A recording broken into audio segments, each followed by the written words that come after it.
Naalala ko lang, may mga nakausap ako dati na ang paniniwala nila ay kung di raw dahil kay Judas Iscariote ay hindi raw mapapako si Jesus. At pag hindi na ipako ay hindi tayo matutubos ni Kristo. Parang pinalilitaw pa nilang bayani si Judas. Judas nga yun eh. Ewan ko lang kung meron nang nagtatag ng iglesia ng Judas ngayon. Kasi mga Rizalista meron na eh. Sumobra ang paghanga nila sa bayaning si Rizal. Kaya dinidiyos na nila si Dr. Jose Rizal. Yun namang mga fans ni Judas Iscariote ay parang hindi ko na na-encounter yung mga iba eh. Meron akong alam na isa, matanda na siya. Kaya lang ayoko nang makipagdiskusyon sa kanya. Kasi nung nagdiskusyon kami dati, ay nangatal siya sa galit eh. Muntik na yatang atakihin yun. Kaya tumigil na ako. Alam nyo mga kababayan, na ipapahayag kasi ng Diyos ang mga mangyayari sa hinaharap eh. Lalo na ang tungkol sa kanyang anak na magkakatawang tao. Kaya ipinasulat niya na yon sa kanyang mga propeta. Para pag nakita nila ang katuparan, ay lalo silang magsisampalataya sa Panginoong Hesus, na siyang isinugo ng Diyos na tagapagligtas ng Israel.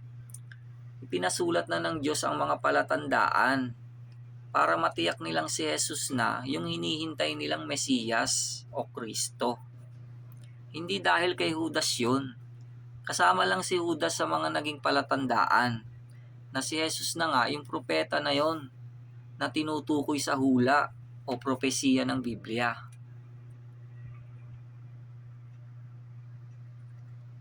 Narito po ang mga hula o propesiya kay Jesus mula sa Bibliang Tanak at ang katuparan ng mga hula mula sa Biblia ng Bagong Tipan. Kasama lang sa mga propesiya na yon yung nangyari tungkol kay Judas. Hindi dahil bayani si Judas Iscariote. Basa, Biblia. Gawa 7:37. Ito'y yaong Meses na nagsabi sa mga anak ni Israel, palilitawin ng Diyos sa inyo ang isang propeta na gaya ko mula sa inyong mga kapatid. Isaias 7:14. Kaya't ang Panginoon nga ay magbibigay sa inyo ng tanda. Narito, isang dalaga ay maglilihi at manganganak ng isang lalaki at tatawagin ang kanyang pangalan na Emmanuel. Mateo 1:21 hanggang 23. At siya'y manganganak ng isang lalaki at ang pangalang itatawag mo sa kanya'y Jesus, sapagkat ililigtas niya ang kanyang bayan sa kanilang mga kasalanan. At nangyari nga ang lahat ng ito upang maganap ang sinalita ng Panginoon sa pamamagitan ng propeta na nagsasabi, narito, ang dalaga'y magdadalang tao at manganganak ng isang lalaki, at ang pangalang itatawag nila sa kanya ay Emmanuel, na kung liliwanagin ay sumasa atin ang Diyos. Awit 41:9. Oo, ang aking kasama-samang kaibigan na aking tiniwalaan na kumain ng aking tinapay, nagtaas ng kanyang sakong laban sa akin. Juan 13:10 hanggang 11, 18 hanggang 19. Sinabi sa kanya ni Jesus, ang napaliguan na ay walang kailangang hugasan maliban ang kanyang mga paa, sapagkat malinis ng lubos. At kayo'y malinis na, ngunit hindi ang lahat, sapagkat nalalaman niya ang sa kanya'y magkakanulo. Kaya't sinabi niya, hindi kayong lahat ay malilinis. Hindi ko sinasalita tungkol sa inyong lahat. Nalalaman ko ang aking mga hinirang, ngunit upang matupad ang kasulatan, ang kumakain ng aking tinapay ay nagtaas ng kanyang sakong laban sa akin. Mula ngayon ay sinasalita ko sa inyo bago mangyari, upang pagka nangyari, kayo'y magsisampalataya na ako nga. Zacarias 11:13. At sinabi ng Panginoon sa akin, ihagis mo sa magpapaliyok ang mainam na halaga na aking inihalaga sa kanila, at aking kinuha ang 30 putol na pilak at inihagis ko sa magpapaliyok sa bahay ng Panginoon.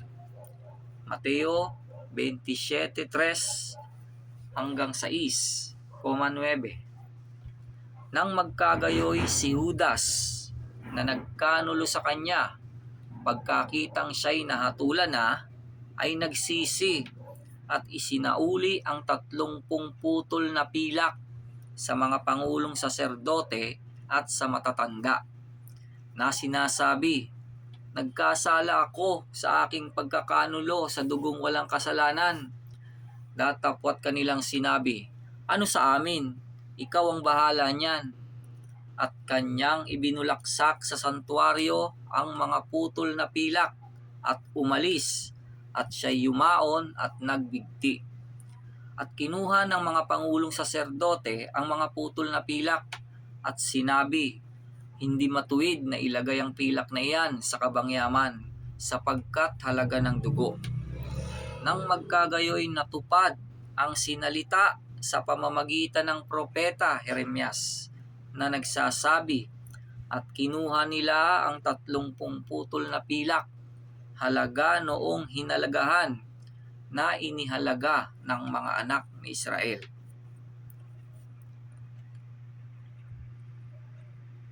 Awit 22:16-18.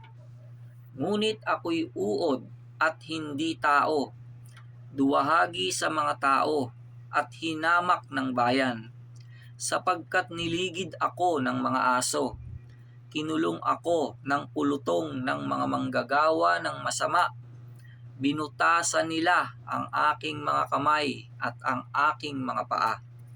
Hinapak nila ang aking mga kasuotan sa gitna nila, at kanilang pinagsapalaran ang aking kasuotan. Juan 19:23 hanggang 24.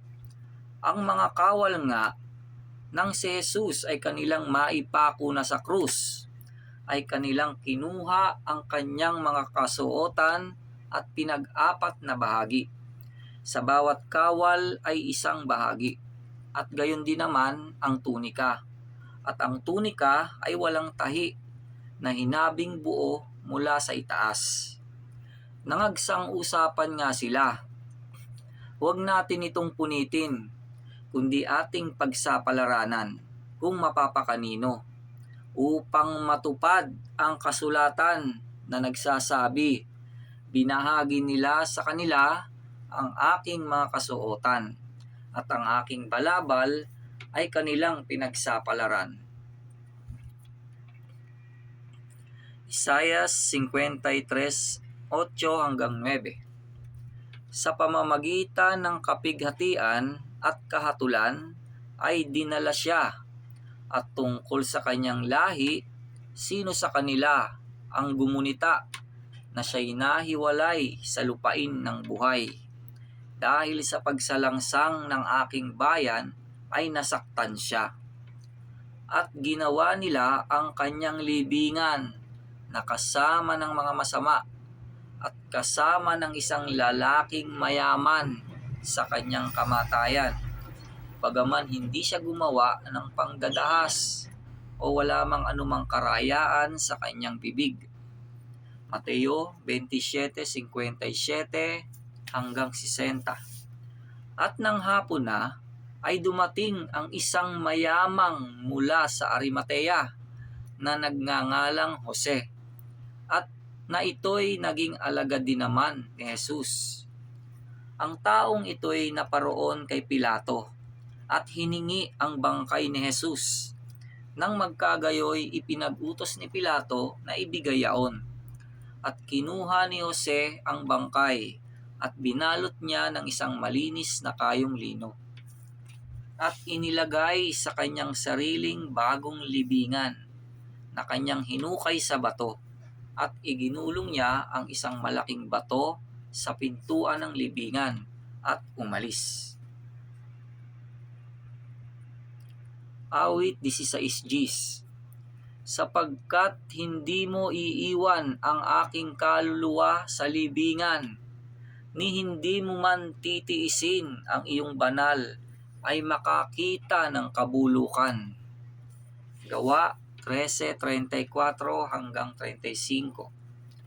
At tungkol sa muling binuhay niya, upang ngayon at kailanmay huwag nang magbalik sa kabulukan, ay nagsalita siya ng ganito: ibibigay ko sa iyo ang banal at tunay na mga pagpapala ni David, sapagkat sinabi rin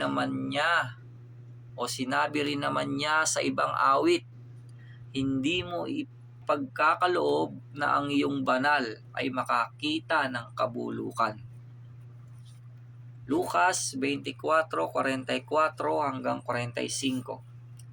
At sinabi niya sa kanila, ito ang mga salitang sinabi ko sa inyo nang ako'y sumasa inyo pa, na kinakailangang matupad ang lahat ng mga bagay na nangasusulat tungkol sa akin sa kautusan ni Moises at sa mga propeta at sa mga awit. Nang magkagayoy, binuksan niya ang kanilang mga pag-iisip upang mapag-unawa nila ang mga kasulatan. Isaias 46:9 hanggang 10. Inyong alalahanin ang mga dating bagay ng una, sapagkat ako'y Diyos at walang iba liban sa akin. Ako'y Diyos at walang gaya ko, na nagpapahayag ng wakas mula sa pasimula at mula ng mga unang panahon ng mga bagay na hindi pa nangyayari, na nagsasabi, ang payo ko ay mananayo at gagawin ko ang aking buong kaligayahan.